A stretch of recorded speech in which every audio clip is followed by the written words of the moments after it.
ओम पार्थाय प्रतिबोधितां भगवतां नारायणेन स्वयं व्यासेन ग्रथितां पुराणमुनिना मध्ये महादारकम् अद्वैतामृतवर्षिणीं भगवती अष्टादशाध्यायिनीं मम्बत्वमनुसन्दधामि भगवत् गीते भवद्वेषिणीं। कृष्ण कन्हैया लाल की।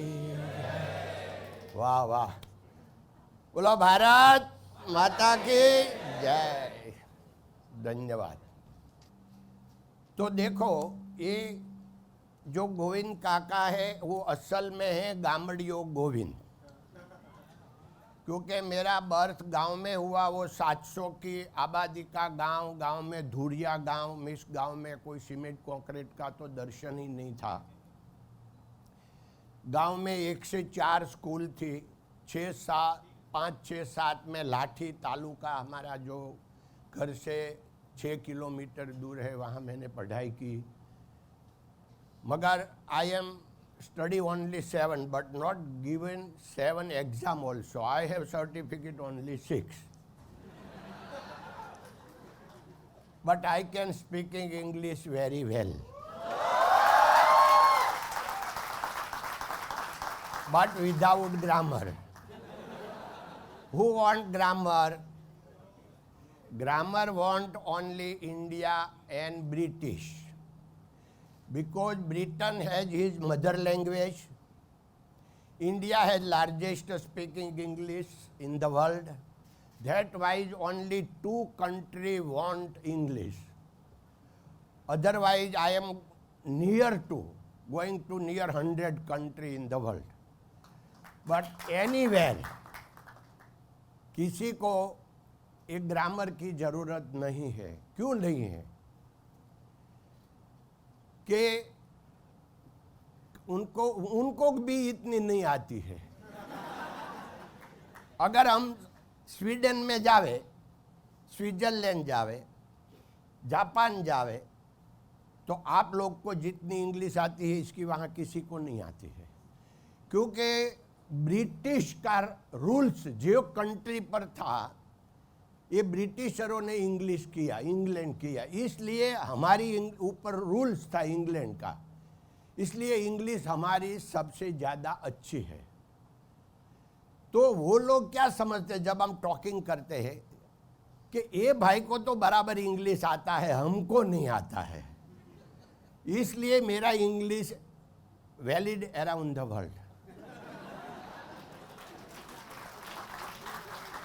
मगर देखो, कोई भी काम करने के लिए हमारी पास कौन सी लैंग्वेज है वो महत्व की नहीं है। लोग हमारी लैंग्वेज नहीं देखते हैं। फर्स्ट इंप्रेशन हो सकता है, मगर असल में तो हमारा वर्क देखते हैं। What I can do, that is the most important.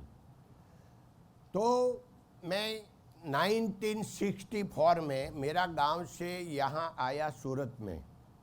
हमारा गांव यहाँ से 500 किलोमीटर की दूरी पर है। तो मैं ट्रेन में आया मेरा बड़ा भाई के साथ वाया विरमगाम। पहला पिक्चर भी आया था वाया विरमगाम। तो तभी डायरेक्ट ट्रेन नहीं था वाया अहमदाबाद, पहले विरमगाम जाए, वहाँ से आती थी, इसलिए बोलता है वाया विरमगाम। तभी सब लोग हमको बोलते थे कि ये सूरत की लाल लाइट देख के ये सब लोग यहाँ आ गए हैं, काठियावाड़ से सब लोग यहाँ आ गए लाल लाइट देख के। क्योंकि कोई मालूम नहीं था कि ऊपर छत के ऊपर क्यों लाइट रखने का। अभी मालूम हुआ कि प्लेन आवे तो उसको टकरा नहीं जाए, इसलिए ऊपर रखना पड़ता। वो टाइम पर मालूम नहीं था क्योंकि प्लेन ही नहीं आता था। तो खाली स्टेशन पर लाल लाइट थी, तो इसलिए सब बोले ये सब लोग लाल लाइट देख के आ गए। ये हमारा स्थिति थी। तो मैं जब सूरत में आया था, सूरत का पॉपुलेशन था 2,75,000। 3 लाख की बस्ती सूरत में नहीं थी 50 साल पहले, 60 साल पहले, सॉरी। मैं आया वो अभी 59 इयर्स चल रहा है। तो डायमंड कटिंग एंड पॉलिशिंग में ओनली 200 वर्कर था, उसमें मैं एक था। Today near to 1 million. आज 10 लाख लोग काम कर रहे हैं, खाली 200 था, ये तभी की बात है। डायमंड एक्सपोर्ट तभी खाली 7 करोड़ का था, जो आज नियर टू 2 लाख करोड़ का इंडिया का एक्सपोर्ट है। वो तभी खाली 7 करोड़ ओनली, 7 करोड़ का। इससे ही बढ़ा ये सब बढ़ता रहा, उसका मैं साक्षी हूँ। मेरे पास कोई नॉलेज नहीं है, मेरे को कुछ आता नहीं है, मगर ये सब एक्सपीरियंस मेरे पास है कि लोग कैसे बढ़े, बढ़ने के लिए क्या ज़रूरत है, असल में क्या है, कैसे बने दुनिया, ये उनका एक्सपीरियंस हम बांटने के लिए आए हैं। फिर तो हमने 6 साल मैंने फैक्ट्री में काम किया। ए डे 14 आवर्स, 14 घंटा। सुबह में 6 बजे फैक्ट्री शुरू होती थी, रात को 8 बजे बंद। पूरा सूरत में जितनी फैक्ट्री, हमारी एक नहीं, ये सिस्टम था और बहुत अच्छा लगता था। After 14 hours we are very happy and fresh, tired नहीं था। क्यों? जहाँ काम करके आए थे ने गांव में, वहाँ 14 घंटे ही काम करते थे, ओपन टू स्काई में, सनलाइट में, धूप में, 43 डिग्री में। तो यहाँ बहुत अच्छा लगता था, ऊपर छत है तो काम करने को बहुत। तभी कोई फैन, एयर कंडीशन ऐसा कुछ नहीं था। इसलिए हमारा कंपनी का जो सेंटेंस है वो हृदय से निकला हुआ है कि प्रॉब्लम इज प्रोग्रेस। वहाँ प्रॉब्लम था खेत में, इसलिए यहाँ प्रोग्रेस हुआ, कारण कि वहाँ प्रॉब्लम था। यहाँ प्रॉब्लम था वर्क करने, 14 घंटा काम करने का विदाउट फैन, 34-35 डिग्री में। तो अभी ये इसलिए जगह बहुत सब अच्छा लगता है। तो अभी बाद में तो 70 में 3 हम साथ में लोग काम करते, 3 मित्र हो गया, शुरू किया, बढ़ जाए, ऐसे बढ़ता गया। फर्स्ट टाइम 77 में मैं बेल्जियम एंटवर्प गया। मैंने बोला, ये सोचा कि ये भी एक दुनिया है, वहाँ से विजन मिला और बढ़ता गया और आज भगवान की दया से 1.8 बिलियन में 14,000 करोड़ का कंपनी है, 6,000 लोग काम कर रहे हैं और 1,000 करोड़ का ज्वेलरी का है। तो टोटल 15,000 करोड़ का जो कंपनी काम कर रही है। हमारा 3rd और 4th जनरेशन आज काम कर रहा है। तो अभी तो मेरा काम खाली डिसीजन मेकर है और आप लोग के साथ बात सत्संग करने का, यही मेरा काम है अभी। So now you have any question, so you can ask. हम सत्संग शुरू करते हैं। શું વાત હતી સર, તમારી વાતો, તમારી વાણી, તમારી કહાણી સાંભળી મારું મન એટલું પ્રફુલ્લિત થયું છે કે હું એ વ્યક્ત નહીં કરી શકતી. તમારો ખૂબ જ આભાર. I hope everyone agree with me on this. Sir, હું તમને એક સવાલ પૂછી શકું છું? યસ. નિષ્ફળતા, ફેલિયર શું છે? લોકો આનાથી કેમ ગભરાય છે અને નિષ્ફળતાથી આપણને શું શીખવું મળે છે? नहीं, जो कमज़ोर लोग हैं ना वो घबराते हैं। अगर सामने कोई पहलवान आ गया तो हम शारीरिक दृष्टि उनके पास कमज़ोर है तो हम घबराएंगे जरूर, क्योंकि हम कमज़ोर हैं। मगर अगर हम मानसिक स्ट्रेंथ हमारी पास है तो घबराने की कोई ज़रूरत नहीं है, क्योंकि ये दुनिया हमारे से नहीं चलती। कोई अदृश्य शक्ति है जो योजना कर रही है। तो अदृश्य शक्ति के हिसाब से हमको कॉन्फिडेंस होना चाहिए कि वो योजना करेगा वही मैं कर सकूंगा। देखो, मनुष्य कहे मैं करूं करतल दूजा, कोई आदरा धवच्छे रहे, हरि करे सो होय। उसका मीनिंग यही है कि आज हमारा मुलाकात किसने करवाया? ये अदृश्य शक्ति ने। देखो, आपको भी मेरे को मिलने की इच्छा थी, मेरे को भी थी, मगर ऐसा भी हो सकता है कि हम घर से निकलते वक्त कुछ ऐसा ठेस आ गया, हम गिर जाते हैं और यहाँ नहीं आ सकते। हो सकता है, इट्स पॉसिबल। तो यहाँ कौन लाया? ये अदृश्य शक्ति का काम है। यहाँ कहीं लोग नहीं आए होंगे जिसको आने का था, बहुत इच्छा थी, मगर आज कोई भी काम आ गया, वो नहीं आ सकेगा, नहीं आ सका होगा, ऐसा भी बनता है। तो निष्फलता, ये विचार हमारे मन में कभी आना ही नहीं चाहिए। अरे देखो, हम सफल हुए नहीं हुए ये तो उनकी इच्छा की बात है। हमारा काम क्या है? हमको काम करने का है। आई कैन, मैं खाली कर सकता हूं, मैं सब कुछ नहीं कर सकता। क्योंकि मैं पहले हाई स्कूल में जाता था, तभी ये पढ़ाता था। ये आपके काम का नहीं है, फिर भी 1 मिनट में बोल दो कि हम अज्ञानी ज्यादा के ज्ञानी ज्यादा। तो हम मानते हैं हम बहुत ज्ञानी है, बहुत, सब लोग मानते हैं, और आप लोग तो ज्यादा मानते हैं हम बड़ा अज्ञानी है। कितना अज्ञानी? 1,00,000 आइटम हम इकट्ठा करें तो हमारा 99,999 में अज्ञानता है। एक ही ज्ञान है खाली हमारे पास, और इतना बड़ा अज्ञानी होने के बाद हम मानते हैं कि हम ज्ञानी हैं। हम अज्ञानी क्या है? तो प्रैक्टिकल में समझाऊं कि मेरे को डायमंड कटिंग एंड पॉलिशिंग आता है, बाद में मेरे को क्या आता है? कोई इंजीनियरिंग का काम आता है, कोई आपका सीए का काम मेरे को आता है। तो मेरे को क्या आता है? अच्छा, आप लोग बहुत ज्ञानी है, तो यहाँ नजर डालिए, आपको क्या आता है? ये कोट बनाने को आता है, पैंट बूट बनाने को आता है, ये हम बैठे हैं वो चेयर बनाने को आता है, तो ये माइक बनाने को आता है, चश्मा बनाने को। आप देखो कौन सा, आप कौन, क्या आपका ज्ञान है? अपना बड़ा अज्ञान, पूरा अज्ञान, आप कुछ भी नहीं हमारे पास। और अभी आप मानोगे, यू कैन, मेरे को कोट नहीं सिलाना, मगर मैं अगर चाहूँ तो मैं ट्रेनिंग लेके कोट बना सकता हूँ। अगर मैं चाहूँ तो बस बना सकता हूँ, मैं मोटर कार बना सकता हूँ।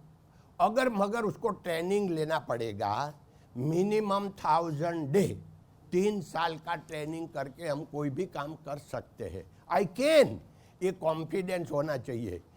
निष्फलता देखो, हर दिन सफलता निष्फलता दोनों एक ही साथ चलती है।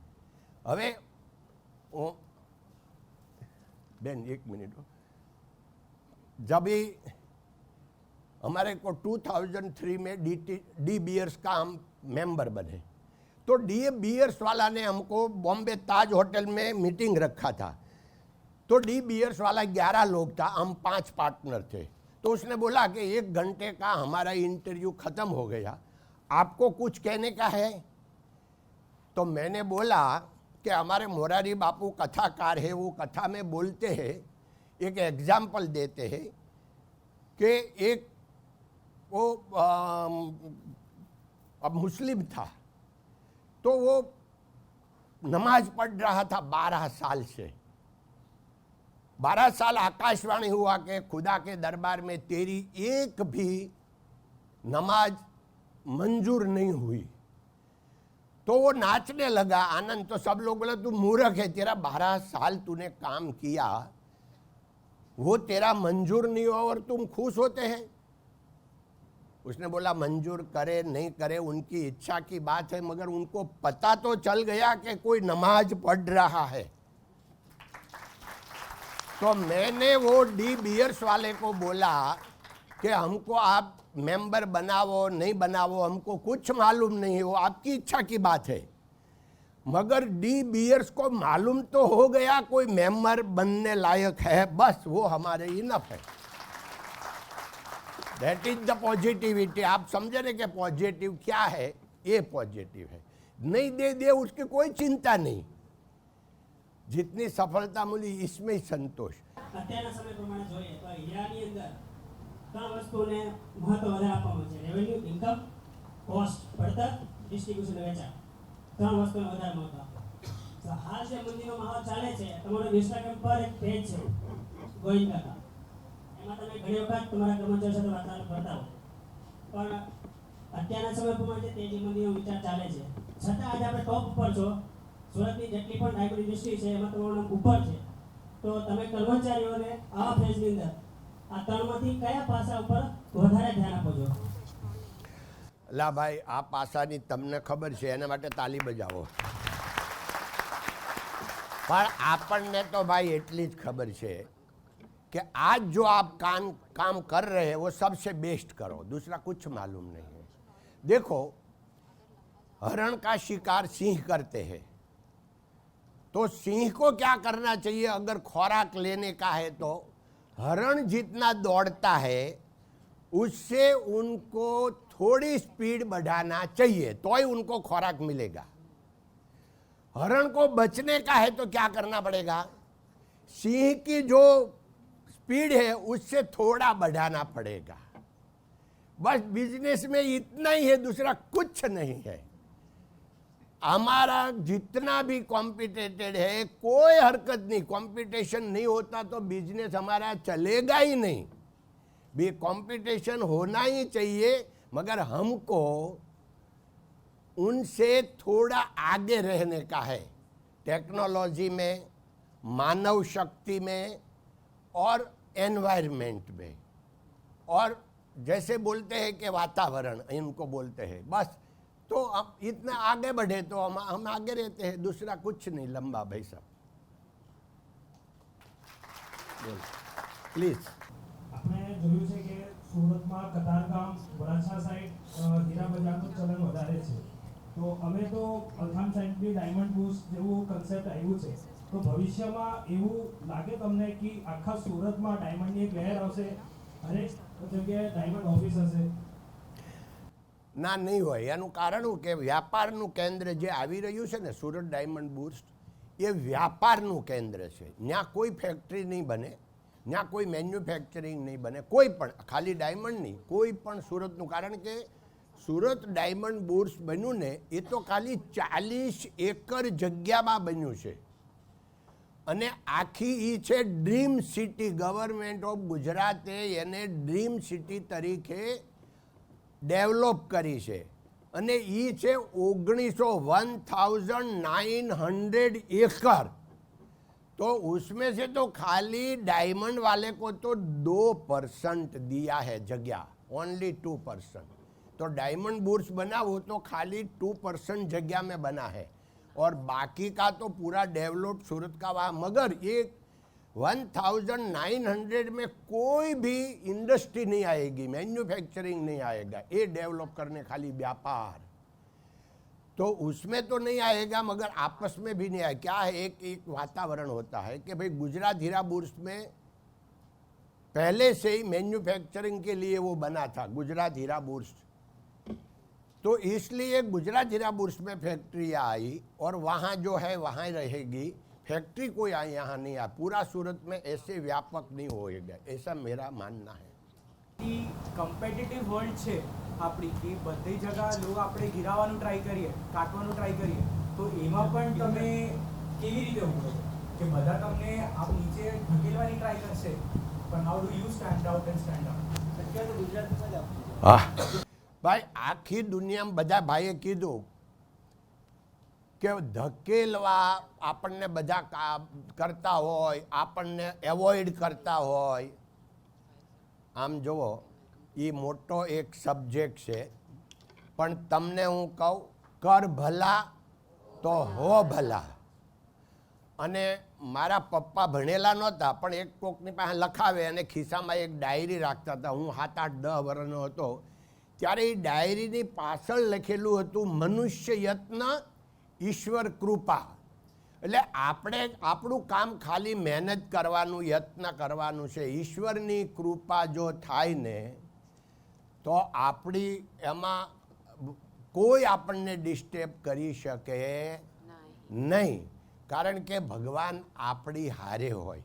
અને મિત્રો, આ તબક્કે આ ભાઈએ પ્રશ્ન કર્યો એમાં કહું, તમારે નિર્ભયતા જોતી હોય ને તો હારે ભગવાનને રાખજો. એટલે ભગવાનને હારે તમે કેવી રીતે રાખશો કે આવી રીતે આપ ફોટો લઈને બધે હારે ફરશો ને? એમ નહીં, એને હૃદયમાં રાખજો. જે તમારા ઈષ્ટદેવ હોય એને હૃદયમાં રાખજો. અને ઘરેથી નીકળો ત્યારે તમારા ભગવાનને કહી નીકળજો કે આ તારો દીકરો જાય છે કામે, હવે જવાબદારી તારી. આ તારી દીકરી જાય છે બહાર, ઘરની બહાર, હવે જવાબદારી તારી. તમે એકદમ નિશ્ચિંત થઈ જશો, એ તમારી જવાબદારી રાખશે. બીજું કાંઈ એને કામ નહીં બહુ આપવાના. આપણે એને કામ નોકર નથી, આપણું ધ્યાન રાખે. એટલે અને ઘરે આવીએ, હવે તારો દીકરો કે તારી દીકરી ઘરે આવી ગઈ, આજે બહુ આનંદ થયો, દિવસ બહુ સારો ગયો, થેન્ક્સ ગોડ, બસ આટલું જ, નવું કાંઈ કરવાનું નથી.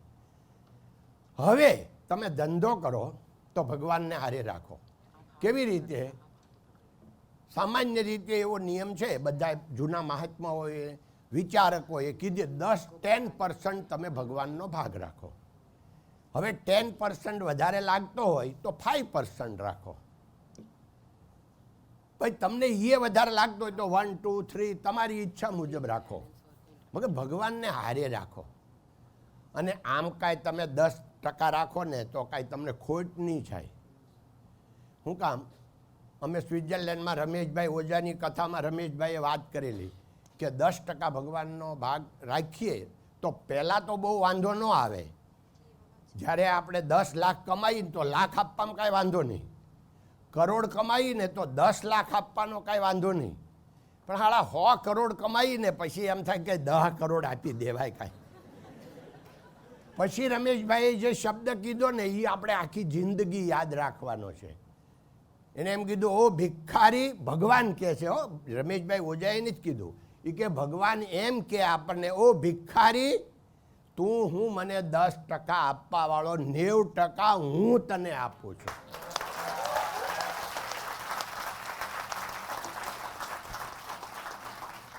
$10% આપશો ને ફાયદો શું થાય ખબર? ખાલી પૈસા જ નહીં, જે શક્તિ હોય એ, સમય, સત્તા, સંપત્તિ, આપણું નોલેજ, એજ્યુકેશન, કાંઈ પણ આપણી પાસે હોય, 10% ફોર અધર.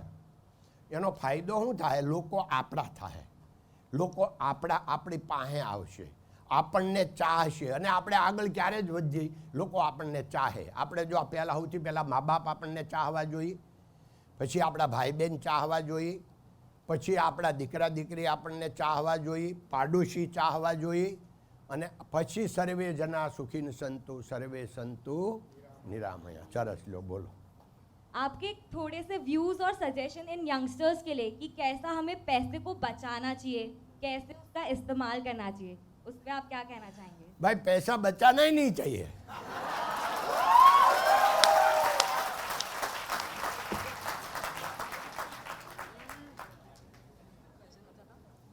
અમારા કિરણ હોસ્પિટલ આપણે 500 કરોડને ખર્ચે બનાવીએ, પછી ક્યાંક ડોનેશન લેવા જઈએ ને તો મથુરભાઈ, લાલજીભાઈ બધા હાથે હોય, એ લોકો વાત કરે, પછી એમ કે નહીં તારે 5 કરોડ તો આપવા જ પડશે. પછી હું પેલાનું મોઢું જરાક જોઉં ને કે આને બિચારાને 5 કરોડ તો વધારે પડતા લાગે છે, તો હું શું કહું ખબર? એ ભાઈ, ઘર બાળીને તીરથ નહીં કરતો, તારે સગવડતા હોય તો જ આપજે. તો ઓલા મથુરભાઈની કે અમારે તમને હારે લઈ જવા કે ન લઈ જવા? તમે ફાળો લેવા આવો છો કે ઓલા ના પાડવા આવો છો? પણ મને મારું એમ કહેવાનું કે દેખાદેખીથી નહીં આપવાના, આપણી પાસે હોય તો આપવાના જ. મેં તમે એનો અણસમજ નહીં કરતા, પૈસા સાચવવાના જ મેં કીધો. એનો મિનિંગ એવો છે કે પૈસો હરતો ફરતો રહેવો જોઈએ. પૈસો આપણા બ્લડ જેવો છે. બ્લડ આપણું ઊભું રહી જાય તો આપણે ન જીવી શકીએ. એ હરે ફરે છે આખું શરીરમાં બ્લડ, એટલે તો આપણે જીવવી છીએ. એમ પૈસો હરતો ફરતો રહેવો જોઈએ, પણ સાત્વિક જગ્યાએ. એ 4 જગ્યાએ એને તમે એવોઇડ કરજો. 4 જગ્યાએ તમારો પૈસો ન જાય એ ધ્યાન રાખજો. કયા 4 જગ્યા બોલો?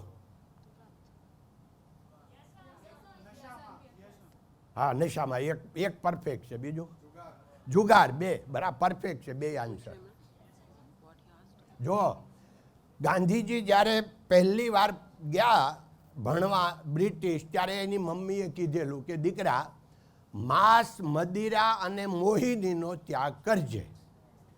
એટલે એ તો ગાંધીજીની મમ્મીએ કીધું છે ગાંધીજીને. તમારે માનવું ન માનવું તમારી ઈચ્છાની વાત છે. માંસ, મદિરા અને મોહિની એટલે પરસ્ત્રી અને નોનવેજ. હવે અત્યારે કોઈને કહીએ કે નોનવેજ ન ખવાય તો બધા આપણને જવાબ આપે, આ દુનિયામાં બધા 80% ખાય એનું શું? આપણે કહીએ કે દારૂ ન પીવાય, આપણે એને સમજાવીએ મસ્તી તો મુझ में है, दारू शराब में नहीं, अगर शराब में होती तो बोतलू क्यों न उछलती. વાહ. એટલે શરાબમાં નહીં, આપણામાં મસ્તી છે. એ આપણી અંદર આવે ને પછી આપણે નાચવા મળીએ. કાંઈ બોટલ નથી નાચતી. એટલે આપણામાં મસ્તી છે. મસ્તી તો મુझ में है, અગર એ મસ્તી. તમે આ ગોવિંદ કાકાની મસ્તી જોવો લો. કાંઈ કોઈ દે દારૂ જોયો નથી, ચાખ્યો નથી, કાંઈ વાંધો આવ્યો? કેટલી મસ્તી મજા છે. તો મસ્તી તો મુझ में है. તો આ 3 વસ્તુ ગાંધીજીની મમ્મીએ કીધા હતા એ. અને ચોથું જુગાર.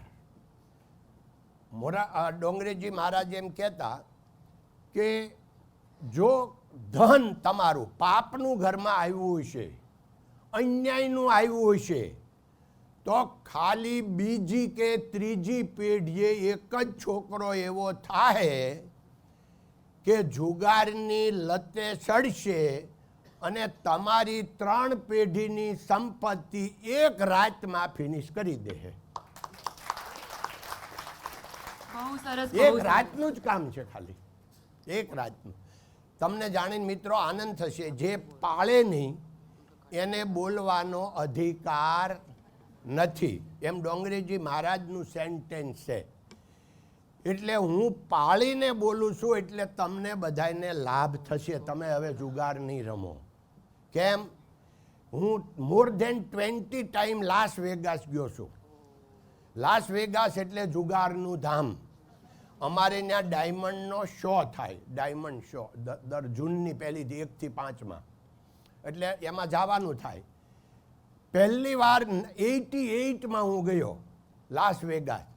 ત્યારે ફરવા ગયા હતા. ત્યારે લાસ વેગાસમાં 3 જ હોટેલ હતી. એની ડેવલપ થતું સુરતની જેમ મેં જોયું.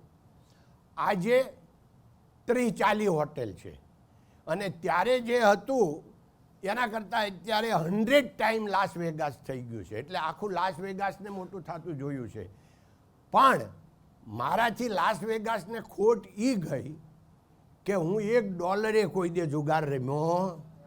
મારી જેવા ત્યાં જાય તેને બિચારાને બંધ કરવું પડે. અમે 88માં ગયા ત્યારે ડેઈલીની 30 ફ્લાઇટ આવતી હતી. 30 ફ્લાઇટ રોજ આવતી હતી. આજે 500 ફ્લાઇટ આવે છે એ ડે. 500 ફ્લાઇટ ડેઈલી આવે લાસ વેગાસમાં બધા જુગાર રમવા. બધાય નહીં, આ બધા આપણે આ કેમ આવતા હોય ડાયમંડ શો હોય એવી રીતે બધા શો ત્યાં થાય. પણ જુગાર રમવા 50 ચાર્ટર્ડ તો આવતા જ છે. એટલું તો છે જ. હવે એ જુગારધામ તો અરે એની ક્યાં વાત કરો છો? ડોંગરેજી મહારાજે એમ કીધું તમે કોઈને અરે શરત નાખો ને એને જુગાર કહેવાય. કારણ કે તમારો વટ કે ભાઈ અહીંયા માઇક મારું છે જ, તમે ના પાડો ત્યાં માઇક નથી ભાઈ કાકા, તમને દેખાતું નથી, તમે માની બેઠા છો, તોય હું શરત ન નાખું. ભલે અહીં રહ્યું છે જ ને, પણ તોય નહીં, કારણ કે એ જુગાર કહેવાય. એટલે જુગાર શરત કોઈ દે મેં 60 વર્ષમાં શરત નાખી નથી, કોઈ દે જુગાર રમ્યો નથી. એટલે તમને અસર થશે કે જુગાર રમાય નહીં. ધન્યવાદ. દાદા મને ખાલી એક ક્વેશ્ચન હતો જેમ કે તમે બેઝથી ચાલુ કર્યું તમે કરિયરનું બધું જાણો છો તો ત્યારથી લઈને અત્યાર સુધી તમારામાં ધૈર્ય બહુ રહ્યું છે કે આજની પેઢી છે એમાં એટલું ધૈર્ય નથી હોતું પેશન્સ બધાનું નથી હોતું તો તમે એવું એક શું વસ્તુ ફોલો કરો છો કે માનો છો કે તમારામાં એટલું પેશન્સ છે કે તમે અત્યાર સુધી એવા કન્સિસ્ટન્ટ એક શબ્દમાં કહેવું હોય તો સ્વીકાર. આપણા સ્વભાવમાં સ્વીકાર હોવો જોઈએ. આપણે કાંઈ ભગવાન નથી એટલે આપણે બધું જ કરી શકીએ અને આપણે જેવું ધારીએ એવું જ બધું આ દુનિયામાં થાય. આપણે ધારીએ એવું આપણાથી નથી થતું કે આપણા મમ્મી પપ્પાથી, આપણા ભાઈ બહેનથી, આપણા કુટુંબથી, આપણા મિત્રોથી આપણે ક્યાંથી થાય. એટલે જે કાંઈ વસ્તુ આવે એનો સ્વીકાર કરવાનો, સ્વભાવમાં સ્વીકાર. આટલું જ જો ધૈર્ય, તમે કીધું ધૈર્ય કેમ આવ્યું, બસ તમે સ્વીકાર રાખો તમારે ધૈર્ય આવે. અત્યારે આપને દયા આવે, રોજ ન્યૂઝમાં આવે કે ઓલા છોકરાએ પ્રેમમાં નિષ્ફળતા મળી એટલે એણે સુસાઇડ કર્યો, ઓલી છોકરીને આમ એનો સંબંધ એના ઓલાનો બીજે થઈ ગયો, એને સુસાઇડ કર્યું. એટલે આ ભાઈ હવે એક કદાચ વયો ગયો કે એક વહી ગઈ તો 800 કરોડ છે. હવે એમાં એની કરતા માથાકૂટ તમે કરો છો એમ થોડું કાંઈ ભાંગી પડાય કે એને જ આપ્યું. હવે આમાં ઘણા એક ભાઈ મને એવો, એક બેને એવો જવાબ આપ્યો હતો, કાકા દિલ તો એક હોય ને એક આપી દીધું હોય, હવે કાંઈ 800 કરોડ દિલ તો હોય નહીં, તો મારે બીજું ક્યાંથી કાઢવું. આ બધા રસ્તા છે, એક્સક્યુઝ છે બધાય, પણ પ્રાપ્ત સ્થિતિમાં સંતોષ, એનું નામ ભક્તિ. જય શ્રી કૃષ્ણ ગોવિંદ કાકા. જય શ્રી કૃષ્ણ. હું હમણાં હાલ જ અઠવાડિયા પહેલા મારા મિત્રો સાથે હું સોમનાથ ને દ્વારકા નવા વર્ષમાં દર્શન માટે જતો હતો. તો હું લાઠી ગામથી પસાર થયો તો મેં જોયું, તમે હાલ જ હમણાં તમારી સ્પીચમાં જે રીતના કહ્યું કે લાઠી ગામમાં ખાલી ધૂળ માટી હતી જ્યાં કોન્ક્રીટ સિમેન્ટના નામો નિશાન નહોતા, ને હું એ ગામમાં પસાર થયો તો મને તો એવો અચંબો થયો કે આ તો મિની સિટી છે જે એક એકદમ આટલી સારી હોસ્પિટલ બનાવેલી છે, એક આર્ટિફિશિયલ તળાવ બનાવ્યું છે, ત્યાં હાલ જ મોરારી બાપુની એક કથા ચાલતી હતી. તે બધું તમે કઈ રીતના તમારા લાઠી ગામમાં ડેવલપ કર્યું એના વિશે હું જાણવા માંગુ છું ને તમે આ લોકોને બતાવો એ રીતના કઈ રીતના ડેવલપ કર્યું. એમાં એવું છે ભાઈ કે હવે આપણે થોડુંક મેં ચાલતા ગયા, કારવા બનતા ગયા. આપણે પોઝિટિવિટી હોય. ડોંગરેજી મહારાજ કહેતા તમે ભૂતકાળને ભૂલી જાઓ, યુ પાસ્ટ ફરગેટ, અને વર્તમાનને સુધારી લો. ખાલી યુ લાઈવ ઓન પ્રેઝન્ટ અને you don't worry four future. તમે ભવિષ્યની કોઈ ચિંતા કરવામાં, ડોંગરેજ મહારાજ કહેતા જેનું પ્રેઝન્ટ સારું હોય એનું ફ્યુચર સારું જ હોય. એટલે પ્રેઝન્ટમાં જીવીએ એટલે આપણે 100% નહીં 1000% આગળ વધીએ. સફળ બનવાની સફરમાં આપના જીવનમાં શિસ્ત કેવી રીતે લાવો? આ તમે એટલા સફળ છો ભાઈ, આપણે તમારે ગોવિંદ કાકા બનવું હોય શું કરવું પડે એટલી ભાઈની વાત છે. મેં પહેલાં વાત કરી ભાઈ કે આપણે, તમે વિપુલભાઈ છો તો તમારે ગોવિંદ કાકા બનવાની જરૂર નથી, વિપુલભાઈ જ બનવાનું. ભાઈ તમે કરશનભાઈ છો તો તમારે ગોવિંદ કાકા બનવાની જરૂર નથી, કરશનભાઈ જ બનવાનું. કારણ કે આપણે છીએ ને એ યુનિક છીએ, એવું 800 કરોડમાં કોઈ છે જ નહીં. એટલે આપણને પહેલાં એ ખબર પડવી છે કે હું યુનિક છું. એ પહેલો નંબર 1 કોન્ફિડન્સ. એ અભિમાન નહીં હો, ઈગો નહીં, ઈગો નહીં. હવે વાત રહી કે આ કોન્ફિડન્સ આવે ને એટલે આપણાથી કામ એટલા સારા થાય. જો આમાં કામ અત્યારે ક્યાંક જઈએ ત્યાં જ સારું કરવું એવું નહીં, 24 કલાક સારું કરવું પડે, 24 અવર જિંદગી જેવી જીવવી પડે. અમારી સોસાયટી વૃંદાવન ધામ સોસાયટીમાં હું 20 વર્ષ રહ્યો, કતારગામ રોડ ઉપર. મનહરભાઈ કાકડિયા મારા મિત્ર, તો એક વખત એ ગાડી લઈને આવ્યા અને બરાબર ત્યાં હજી ઉતરતા હતા એટલે હું એની પાસે એને લેવા ગયો તો મેં આમ વેલકમ કર્યા. ત્યાં એક છોકરો 1.5 વર્ષનો દોડતો આવ્યો, પાડોશીનો, આવીને મને વળગી ગયો. એટલે મેં કીધું મનહરભાઈ, મોરારી બાપુ એમ કહે છે કે આપણે ગમે એવા હોઈએ પણ 3 જણા આપણને ન માને, પાડોશી, પત્ની અને પિતરાઈ. એટલે પિતરાઈ એટલે કઝિન, એ આપણને ન માને, પત્ની ન માને, એને જેમ કે અમારી એ બહુ ભોળા છે, અને એક પાડોશીને ઈર્ષ્યા હોય, એ આપણને ન માને, 3 ન માને. મેં કીધું ભગવાને મારી લાઈફમાં, મારા જીવનમાં એવું ભરપૂર આવ્યું. આ ત્રણે મને માને. જો આ પાડોશી છે, અમારી આ બંગલા, આખી સોસાયટીમાં 90 વર્ષના વડીલથી લઈને આ 1.5 વર્ષનું છોકરું મને ચાહે. એટલે મારે પાડોશી બધા ચાહે.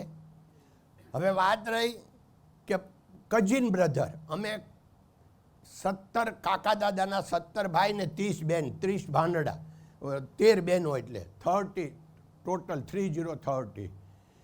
ભાઈ ઓલો ફોટો બતાવવા એમ છે તો તમને જાણીને આનંદ થશે કે અમે આખું ફેમિલી અમારું, મારા દાદા કાનજી દાદા, એના ફેમિલીમાં અમે લોકો 1500 જણા એક સાથે, એક ફેમિલીના, એક જ ફેમિલીના છીએ અને બધા સાથે રહીએ છીએ. તો એનું કારણ શું છે? આવડું આ મેં તમને કીધું એટલું જ કે બધાને માન જોઈએ. તમે બધાને માન આપતા થાવ ને તો બધા આપણા થઈ જાય. જો આમાં અહીંયા મારો ફોટો છે, હા, અને આમાં શું છે, મારા ફાધરને 4 ભાઈ અને 2 બહેનો, 6 ફેમિલી, 6 જનરેશન. આ સૌજીભાઈનો અહીંયા ફોટો છે, આ સૌજીભાઈ છે, એ મારા કઝિન ભત્રીજા થાય. સૌથી એના ગ્રાન્ડફાધર સૌથી મોટા ને મારા ફાધર 4th નંબર. 4 ભાઈ 2 બહેનો. તો તમને કહું, ડોંગરેજી મહારાજ કહેતા, જેને ભાઈમાં ભગવાન નથી દેખાતા એ દેશ સેવા કે દેવ સેવા કરી શકે નહીં. અને ભાઈને ભૂલીને જો પોતે માનતા હોય કે હું દેશ સેવા કે દેવ સેવા કરું છું તો એની ભક્તિ નથી પણ ભ્રમણા છે. તો હું 77માં પહેલી વાર ફોરેન ગયો. મને એમ લાગ્યું આપણે એક દુનિયા છે. તો મારા 2 ભાઈ હજી ગામડે ખેતી કરતા હતા, કઝિન બ્રધર બધાય. તો મેં વિચાર કર્યો કે હવે એ લોકો, અત્યારે હું પૈસાવાળો થઈ ગયો ને એ લોકોને ત્યાં કોઈ મેરેજ પાર્ટી આવે ને હું એને 5 લાખ રૂપિયા ઉછીના આપું ને એ લોકો બને, આવું નહીં, બિચારા નહીં રહેવા જોઈએ. તો ભલે બધા મારી જેટલા પૈસાવાળા ન થાય પણ 30 ફેમિલી પોતાની રીતે પોતાનું હોય. એટલે અમે આખો પ્લાન બનાવ્યો કે ભાઈ પહેલે વર્ષે આ ભાઈને ઉસકવાનો, બીજે વર્ષે બધા ભેગા થઈને આને, એમ કરતાં કરતાં 2000માં 23 વર્ષ લાગ્યા.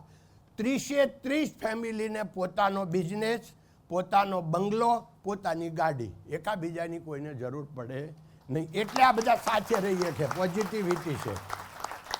આપણે